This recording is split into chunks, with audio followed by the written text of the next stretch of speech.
makahinga, ano kaya yun? Tapos yung halak niya malakas. Kuya Oliver, na asma, hindi siya makahinga kagabi.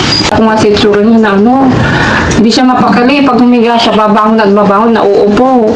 Mga ganun. Kaya nga natakot ako, ay Diyos ko. Ilang araw ko pa lang dito, ganyan ka na. Baka ako pang masisi, sabi. Ayusin mo buhay mo, Ate Hansing. Baka hindi mo inaalagaan. Pag namatay yan, ikaw talaga sisisiin ng sanlibutan. Dati Frankie. Ha? Huwag naman. Ako, sa Kuya JJ. Nag-away sila kagabi. Yung doon sa waiting siya, nagiinuman yung isa. Paano sila nagsuntukan?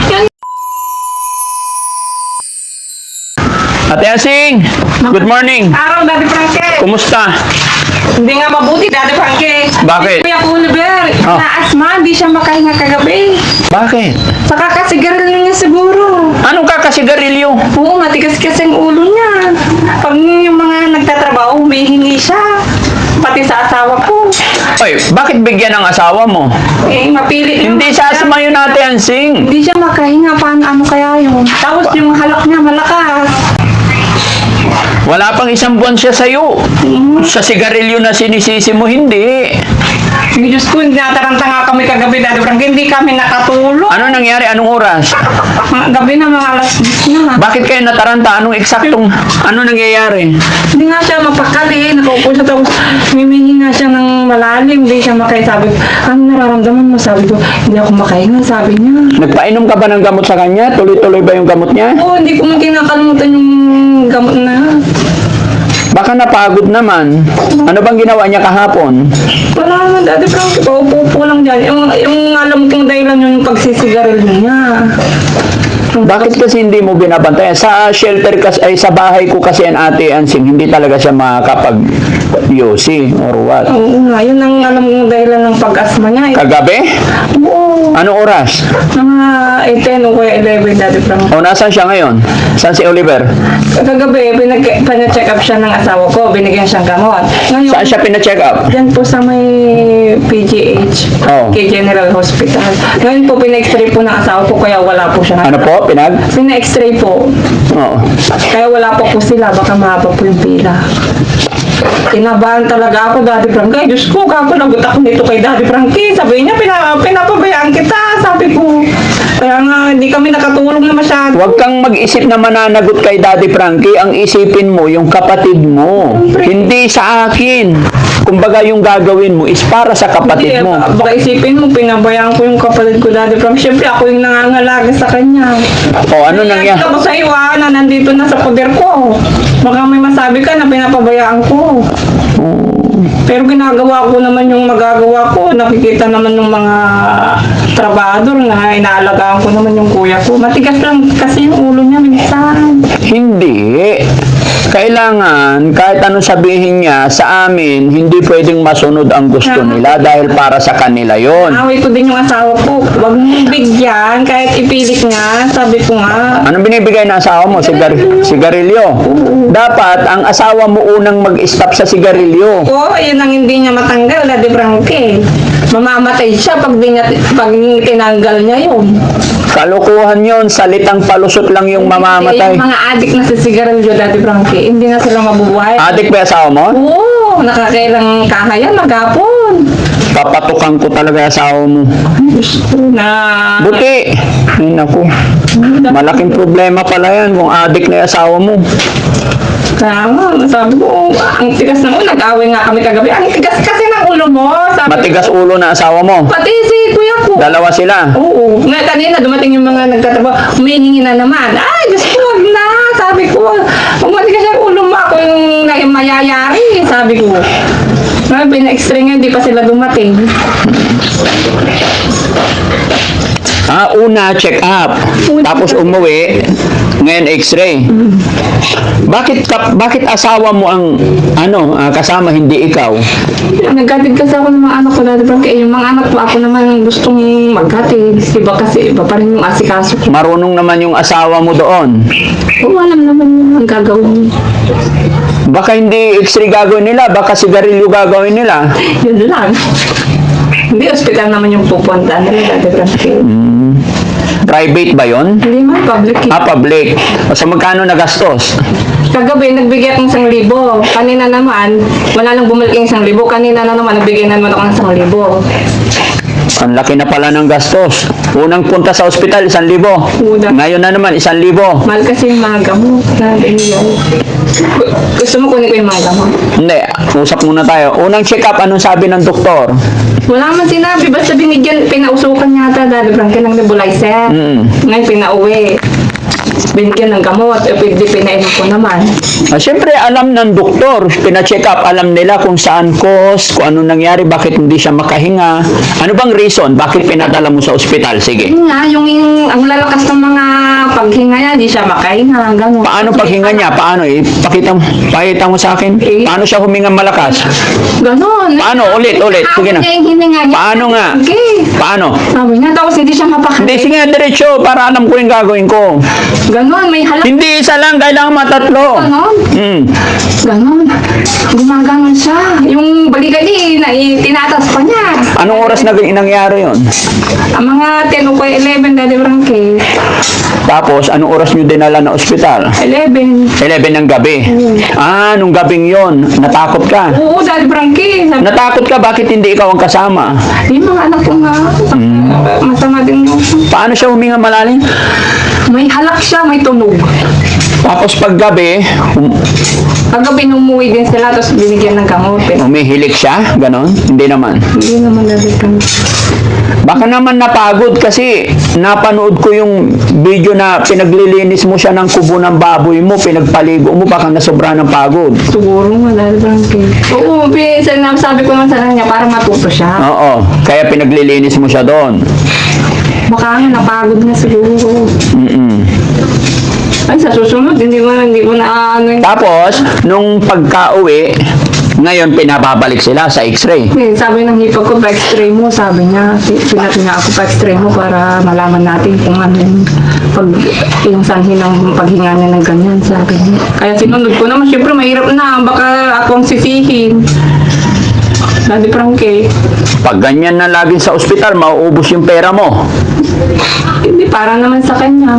Okay lang. Oo, pera naman niya yun. Parang pera. walang masabi sa akin yung mga kapatid ko. Opo. Di ba, ang hirap masisi. Siyempre, pag pinabayaan ko. Baka hindi nyo napakain kagabi. Hindi, pinapakain ko nga, Daddy Frankie. Yung ulam namin, yung manok na adobo. Hindi, mamaya na, sabi niya. Tapos kumain din siya, konti. Hindi siya yung dating magana. Mahina siyang kumain. Hindi, dati magana. Oo. Paggabi, konti lang yung kinain. Dapat tinatanong-tanong mo rin pag nakaramdam ka ng mga kakaiba sa kilos galaw niya, dapat pinapakiramdaman. Kasi, Tinatanong ko naman kasi tuloy pa rin ang gamot natin sa kanya eh. Tuloy na nga, sabi ko, anong nararamdaman mo? Sabi ko, nahirapan ako huminga. Nakikita ko nga sa itsura niya na hindi siya mapakali. Pag humiga siya, babangon at babangon, nauupo. Mga ganon. Kaya nga natakot ako, ay Diyos ko. Ilang araw ko pa lang dito, ganyan ka na. Baka ako pang masisi, sabi. Ayusin mo buhay mo, Ate Hansing, baka hindi mo inaalagaan. Pag namatay yan, ikaw talaga sisisiin ng sanlibutan. Dati Frankie. Ha? Huwag naman. Hindi ka nag-aalala. Nag-aalala, siyempre kapag ko yan eh. Ginagawa ko naman yung makakaya ko. Pero pinadala mo sa ospital, asawa mo lang punta. Siyempre may kasama naman yung asawa ko, yung mga anak ko, inaasikaso ko din. Si Kuya JJ, dapat nung tinakbo nyo ng ospital ng alas 11, Tinatawag nga siya ng asawa ko, lasing. lasing na naman. Nag-away pa sila. Nag-away silang magbayaw. Bakit sila nag-away? Tinatawag nga niya, samahan mo kami, ba't kami lasing yung isa. O, anong sabi niya? Galit. Galit na galit. Ikaw Galit. na lang, sabi niya. Oo, Nag-alala. Diyos ko, mag-away pa sila. nag-away sila. Yun, mga kababayan, mga kabarangay, ito yung problema natin ngayon dahil may isang buwan na ba si Kuya Oliver sa'yo? Hindi ko malang. Wala pa. Mag-iisang buwan na po si Kuya Oliver at ito nga po, tinakbo sa ospital daw si Kuya Oliver kagabi. Paano yung hingal niya? Paano? Yun. Gano'n siya, Daddy Frankie. Tapos malakas yung halak niya. Dire-diretso, paano? Sabi niya, po. Yun. So, malalaman natin sa labas ng x-ray niya. Pero okay rin yung ginawa mo na pinadala mo sa ospital para at least Nalala ako. hindi pwede Ate Ansing na ipagsawalang bahala yung nararamdaman niya. Good. Saludo ako sa iyo pagdating doon. Yun lang, alalayan mo rin kasi yung pag-uutos sa kanya, baka napagod siya. Tapos sabihan mo yung asawa mo na adik. Kung adik siya, wag niya na idamay si ano. Nag-aaway kami sa ganyan, yung sigarilyo. Oh. Sabi ko, imbis na hindi niya makita, pinapakita mo. Mm-mm. O, syempre, maiinggan nyo yan, manigarilyo. Sa susunod, itago mo, manigarilyo ka. Gaano ba ka-adik sa sigarilyo? Kumatakaw yan dati, Frankie. Yan, dyan nga rin kami nag-aaway. Sabi ko, ang mahal-mahal ng sigarilyo, di bili na lang sana ng bagoong, o kaya asin, bitsin. Ay, Diyos ko po. Yan pang binabadgetan mo. Sabi ko, hirap na ng buhay. Di ba na, pag nasani kasi yung isang tao. Nag-inom. Medyo mahirap. Umiinom din ba yung asawa mo? Umiinom din na, diba? Baka nag-inuman silang dalawa ni Kuya Oliver. Hindi naman. Hindi naman. Lagi kong sinasabi, bawal sa kanya yan. Sabi ko. Oo. Lagi kong pinapaalala. Pag nawag mong painumin yan. Sabi ko. Sa amin kasi Ate Ansing, Sabi ko, sigarilyo, Daddy Frankie. inom, pinakabawal. Kaya kita mo sa amin, walang problema. Tapos nag-i-exercise pa kami, basketball, umaga, paliguan. Sa init ng panahon din, kasama rin yun. Sabi ko nga sa asawa ko, Daddy Frankie, doon sa Pangasinan, disiplinado sila. Hindi sila naninigarilyo. Yes, bawal talaga. Yun yung reason kung bakit may gate ako. Kasi useless yung pagpapagamot natin sa kanila. Kaya mapansin mo nung nandoon maraming prutas sa lamisa, yun ang paglibangan nila. Tapos manood lang sila ng TV, paghapon, mag-basketball, yun, makipaglaro sa mga aso namin tuta. Pero pag ginagawa ng bahay nga, Daddy Frankie, sabi ko sa asawa ko, magpagawa ka ng ring para may pag-basketballan siya.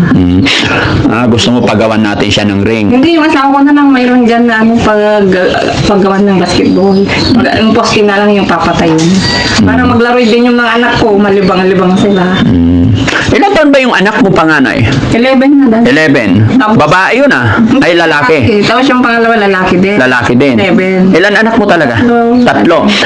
11 yung panganay, pangalawa 7. 7, tapos yung bunso nahihiwagaan lang kasi ako Ate Ansing, kaya kinlaklaro ko rin yung mga anak mo kasi yun nga, yung sinabi ni Kuya JJ nakaraan, bakit sinasabi niya na aangkinin ng mga anak Sabi lang mo? niya yun, Daddy Frankie. Baka siya yung nag-iisip na umangkin.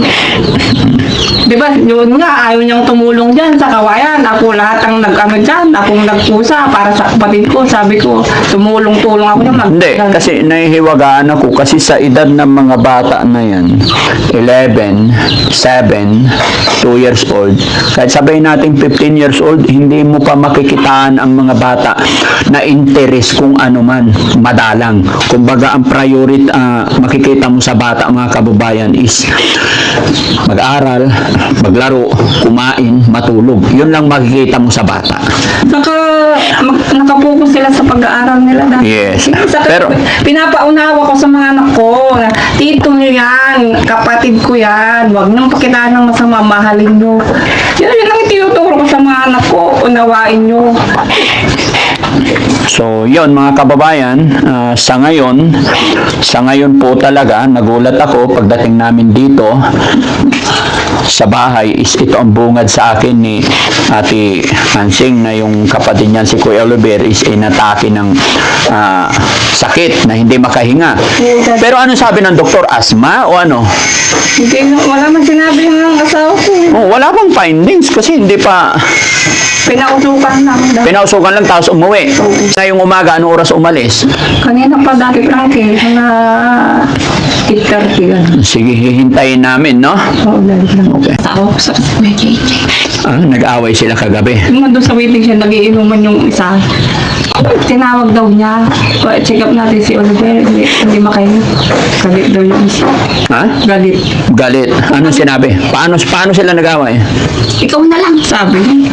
Eh, bako, mga salita nila eh. Wala naman ako doon. Eh, tapos dumating yung asawa, pinakalitan mo. Eh, ba't kasi nagtawag ka pa? Alam mo namang lasing. Diniretso mo na lang sana. Sabi ko, kung ikaw yung makaunawad, ikaw na lang. Magtatawag ka pa kasi ng kausap mo na magpa-pick up.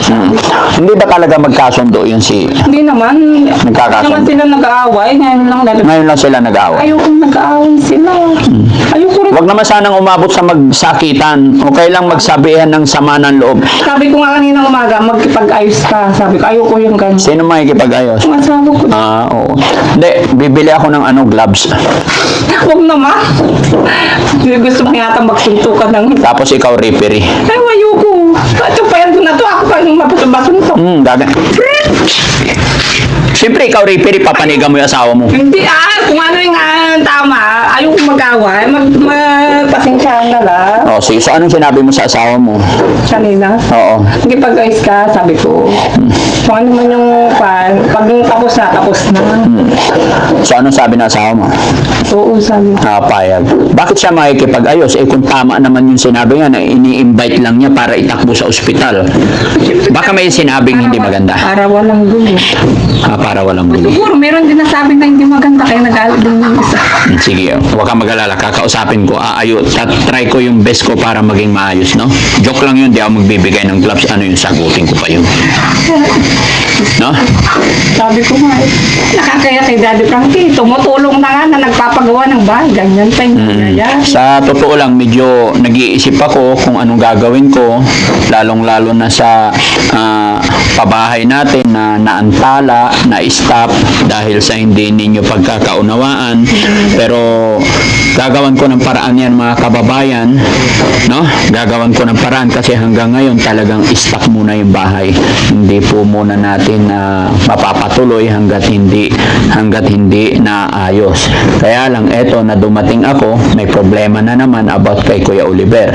Kaya mga kababayan, bigyan nyo rin po ako ng payo, suggestion ninyo paano natin maayos ito. Dahil ang ginagawa lang ng Team Daddy Frankie, sumusunod po ako sa sinabi ni Nanay Ansing unang-una dun sa pagsimula kasi talagang laging wala si Kuya JJ dito.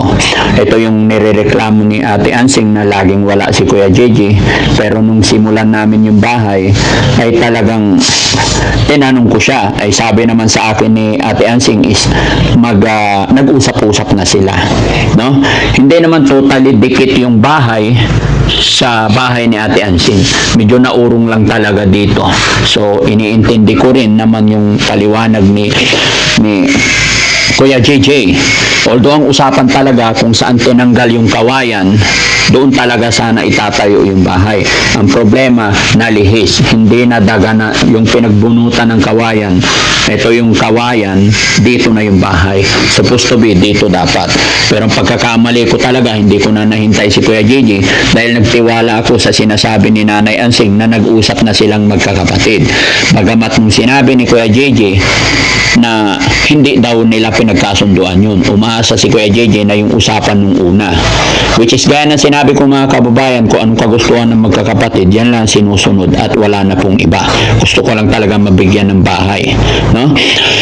Pero ito ang problema kasi kagabi nga ay hinahabol-habol niya ang hininga niya.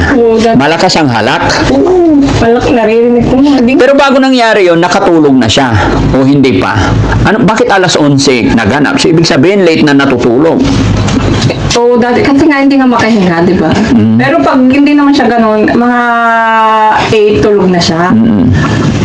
Kasi maaga din kami kumakain, pinapainom ko na siya ng gamot para hindi ko makalimutan. Saka marami din akong trabaho para makahiga na rin ako. Para hindi na ako bumangon. So ito na yung gamot mo para hindi ko na ibigay mamaya kasi gusto ko. Tinitignan mo, pagbigay mo, hindi ka aalis, hindi ka tatalikod hanggat hindi na inom yung mga gamot, ha? Oo, Baka, ito gamot mo, inom ka na. Talikuran mo na. yeah, hinihintay kong minom ng tubig. Oo, hindi. Kailangan makita mo yung gamot na malulunok talaga. Tapos tignan mo na lunok na. Ganun lagi. Hindi pwede. Kami po, mga kababayan, mga kabarangay, kami po, nung nandyan sa pangangalaga namin, pagkakainin ni Ate Feli, yun yung turo namin sa kanila. Ibibigay sa palad nila, kailangan makikita hanggang sa uminom ng tubig. And then, kasi yung iba talaga, iipitin nila dyan. Pag talikod mo, pipitik nila dyan. Doon ka magtataka, bakit painom ako ng painom, walang nangyayari. Yung pala, pinipitik lang nila sa gilid, sa labas. So, hindi mo na makikita. Ganun yun. Always, siguraduhin mo na na, Naiinom. oo, Sige, Daddy. Bantayan ko. Ha? isang buwan na siya dito, di ba guys? Isang buwan na. Isang buwan pa lang. Much more pagka umabot ng Nung nangigisip ko, nag-alala ako, Daddy Frankie. Baka sabihin mo, pinapabayaan ko yung kapatid ko. hindi naman. Yun nang nangyari. Hindi kami nakatulong. Pag na-check up naman yan, na-x-ray naman yan, malalaman ko ano yung cause ng pagkaganyan niya. Pero kung madalas magsigarilyo, yun talaga ang magiging problema, mga kababayan. Ang problema pa nito, ang nagbibigay daw ng sigarilyo, yung asawa niya. Saka umihi din siya sa mga kapitbahay ko. Paano sila nagsuntukan? Yan, napaglabas, sinakay sa motor, tapos pagdating daw sa crossing, nagkita siya doon. Tinawag daw, doon nagiinom. Tinawag daw. Oo. Iba, doktor natin siya ulit. Galit daw yung isa. Oo. Punta lang siya. Ano nangyari? May black eye. Wala naman. Nagsuntukan. Sino nag-awat sa kanila? Kung lang yung parang hindi naman grabing suntukan. Yung kasama nila din na nagiinom. Oo. Ay, Diyos ko, sabi ko, huwag nyo nang, hindi na kayo bata, matatanda na tayo. Kung ano man yung mangyayari, magpasensyahan na lang. Kasi na, Nakausap mo na yung kapatid mo? pwede. After nila magsuntukan. Umanin. Oo. Sabi ko, yung asawa kong pinagalitan ko, lumugar ka, sabi ko, kung ikaw yung makaunawa, huwag ka nang umimik. Nagtawag ka pa kasi ng kasama mo, hindi mo kayang mag-isang pumunta ng ospital. Pinagalitan ko dahil. Pero may karapatan naman yung asawa mo kasi bayaw siya, kapatid niya yung dadalhin, may karapatan siyang invite na itakbo. Pero bakit nagsuntukan? Ano simula? Ayaw mangulong sumama nung isa kasi lasing na. Pinipilit niya. Sa bagay, kung lasing na, hindi na rin talaga pwede. Ito yung problema mga kababayan kasi si Kuya JJ talaga hindi basta-basta mapagbitaw ng salita pag hindi lasing. Kumbaga hindi niya masasabi. Pero pag lasing na, yun, masasabi na niya yung gusto niyang sabihin. Pero okay, sana mahintay ko si Kuya JJ at mahintay ko rin yung asawa mo para makausap ko sila, no? Pati si Kuya Oliver, importante si Kuya Oliver makita natin yung sitwasyon, kalagayan niya. Makita natin, malaman natin kung ano nangyari, bakit ganun, hinahabol niya yung kanyang hininga. Ano naramdaman mo? Nakita mo yung ganun? Kinabahan ako dati, nataranta ako ha. Hindi ako ang masisi pag may nangyari sa kanya. Ginagawa ko naman yung lahat. Yung pag-aasikaso ko. Hindi kaya na high blood din siya? Hindi ko lang alam dati bang sabi ng hipag ko, wag ka kasing pakain ng kain, baka naman high blood daw siya. Siyempre, pag gutom, tinatanong ko, gutom ka, gusto mong merienda, pinabibili kong tinapay yung anak ko. Alam na, siyempre naisip ko din, baka gutom. Hindi naman basta-basta gusto kasi mataba na yun. Di bali, basta titignan ko mamaya. No? Sige, at kakausapin ko pagdating, no? Okay, so ayan mga kababayan, hintayin natin na makarating kasi nasa ospital daw.